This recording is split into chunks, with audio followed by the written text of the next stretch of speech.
Really appreciate everybody staying. I know it's always a long, tough day. The last presentation I did was in Baltimore at the Quality Matters National Conference, and I was the last presenter, so I don't know, there's something about that.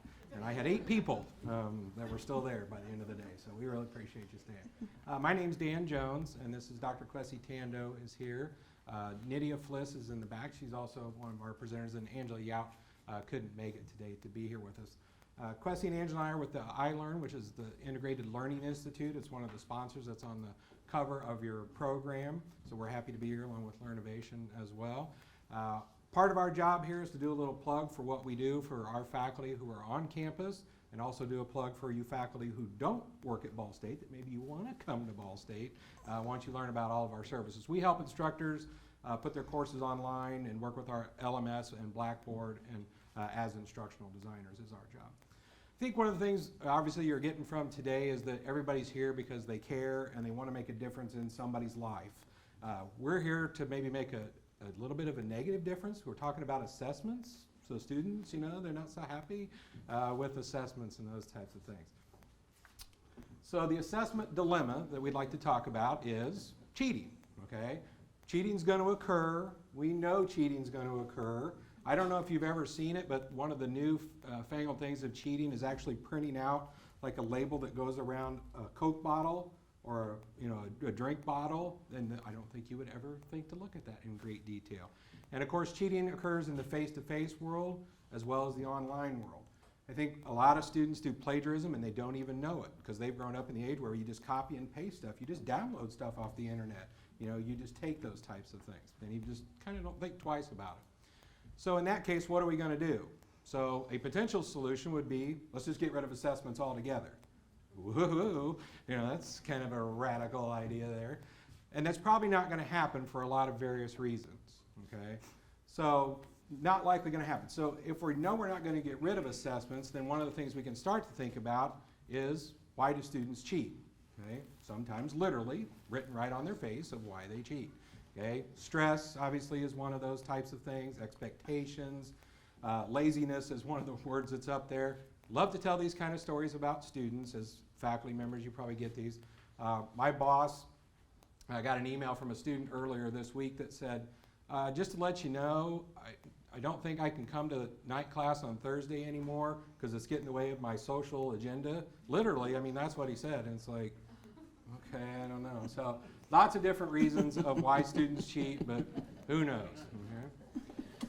So if we know students are going to cheat and we know we have to have assessments, well, just because we build those assessments doesn't mean they're likely to come. Okay? We still have to have those in there. And as you know, as faculty member, for those of you who are faculty member or any of you work with students, if you don't make it worth points, they're probably not going to do it. So, you got to make it, and they're probably not excited to necessarily do it. One of the reasons we might have assessments is for admissions. Okay? A lot of students have to take some type of standardized test. Whether that's fair or not is a different debate. I'm studying for the GRE, so I'm not a big fan of standardized tests at the moment. Okay? But for admissions, we have to have some sort of standards, okay, and also to make sure students are getting into the right courses. Here at Ball State, we have some math classes that students can potentially test out of if they aren't, or to help them to get into a math class that will help them to review. So those admissions may also be trying to help people. Also for placement, if you're trying to find students a job on campus or you're trying to discover their career interests, a big focus now is to get students out the door in 4 years. So the sooner we can identify what their interests are, then maybe we can accomplish that. So again, legitimate reasons. Obviously the big reason is to document what the student has learned. Okay? Have they met the course objectives? Are they able to go on to the next level of classes or graduate from their freshman to their sophomore year?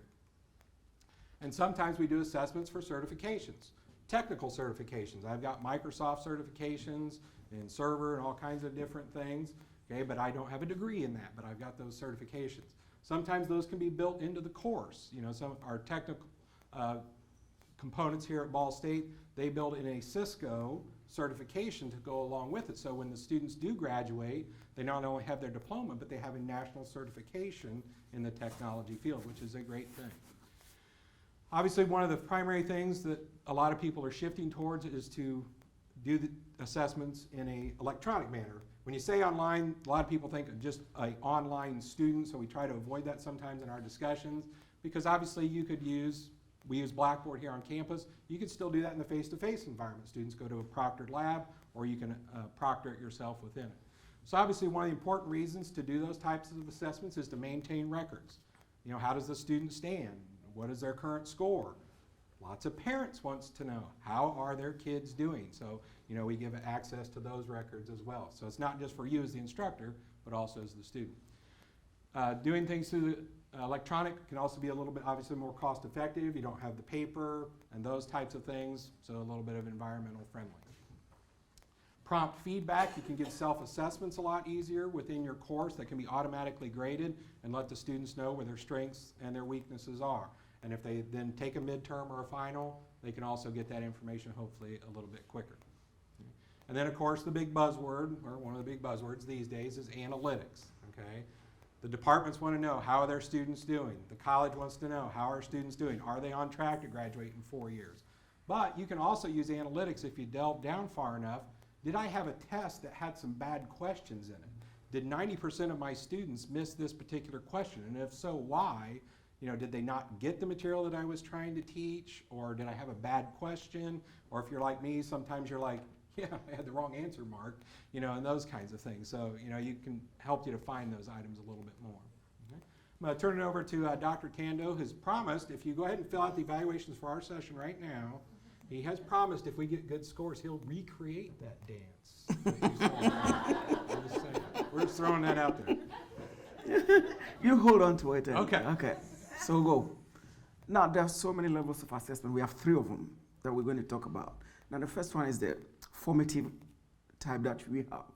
When your students first come to your classroom, you try to create something like social presence. So you have them introduce themselves, you introduce yourself.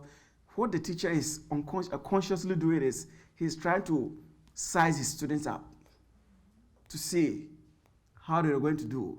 And then in some cases too, after the first reading, you have a discussion just to see if they're getting the material. So let's go to the next one. Now, this is the interim. Normally, you have a midterm here. You want to see whether they are getting the material. You can have them do presentations in class. You are trying to check all these things to make sure that you are going to get what you want to get. And so this will lead you to the final one. This is the summative, and this is the biggest one you have in there. Here, you do a lot of stuff because here, the class is over. You are going to see, did they get what I'm trying to teach them? So here they can do, let's go to the big one.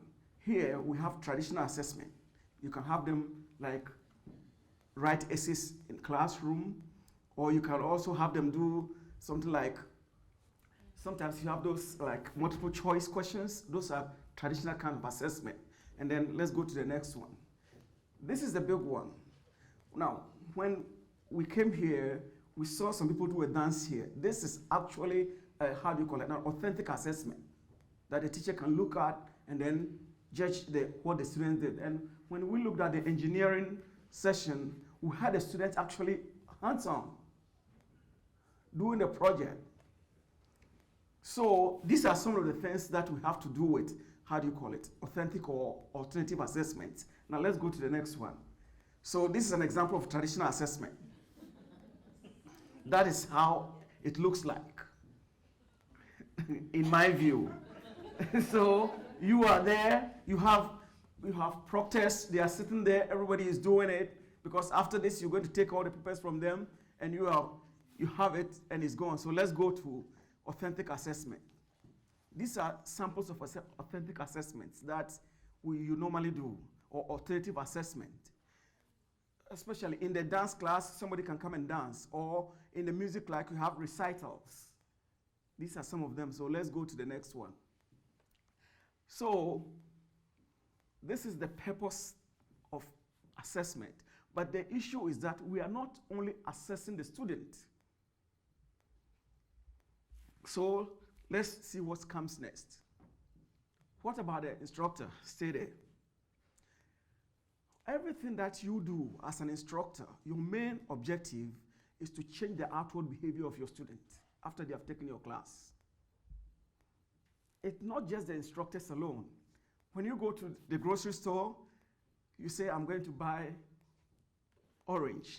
You go there, you go to the orange stand, you see a lot of oranges. They are all the same orange, but you keep assessing them. You pick this one, no, this is not good. You pick that one, that is not good, and you pick another one. So you are always trying to do an assessment to see what's going to happen. I'm going to take the best one out of these oranges. There's another type of assessment too. When Martin Luther King was trying to talk about equality and human dignity, he was testing the oppressor, telling them to reassess your situation because this is not working. So retest it and let's see what will happen. The same thing Mahatma Gandhi did. They said, go to the next one.